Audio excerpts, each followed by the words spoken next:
Monsieur le commissaire, faisons une pause dans notre entretien. Partons avec notre reporter Guillaume Desjardins. En Allemagne, le premier exportateur européen fait office de baromètre pour mesurer les menaces qui pèsent sur ce fragile retour de la croissance. Et l'une d'entre elles pourrait venir des pays émergents, et notamment du ralentissement économique en Chine.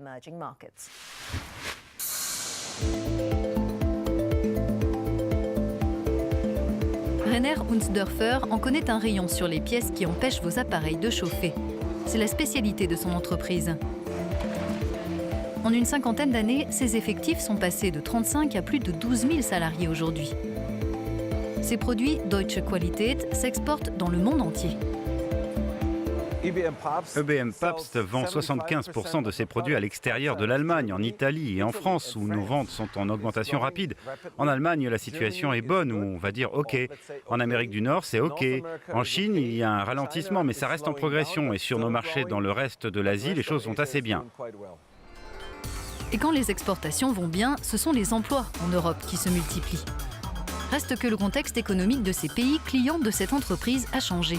Que se passera-t-il si la demande chinoise, dans le sillage du ralentissement économique du pays, se réduit un peu plus ? Faut-il également craindre de moindres débouchés dans les pays exportateurs de pétrole, comme la Russie et le Brésil, qui ont dû faire face à une baisse des prix de l'or noir de 57% sur les 16 derniers mois ? La Chine, la Russie et le Brésil. À eux trois, ils représentent 18% des exportations européennes. Mais si les BRICS, comme on les appelle, arrêtent d'acheter nos produits, à qui va-t-on les vendre ?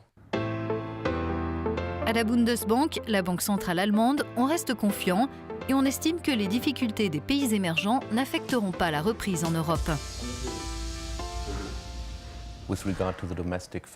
En ce qui concerne les facteurs domestiques dans l'Union, nos prix de l'énergie sont faibles. Nous avons une inflation proche de zéro, ce qui est un vrai avantage pour les revenus réels et les salaires réels.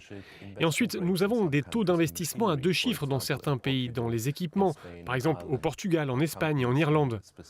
Nous avons des entreprises dans certains secteurs spécifiques qui vont beaucoup plus ressentir le ralentissement en Chine que d'autres sociétés dans d'autres branches. Par exemple, 6% de l'ensemble des exportations allemandes partent en Chine. Mais dans le cas de l'industrie automobile, c'est 10%. Et si des entreprises n'ont pas bien diversifié leurs marchés étrangers, elles vont ressentir le ralentissement en Chine beaucoup plus que les autres.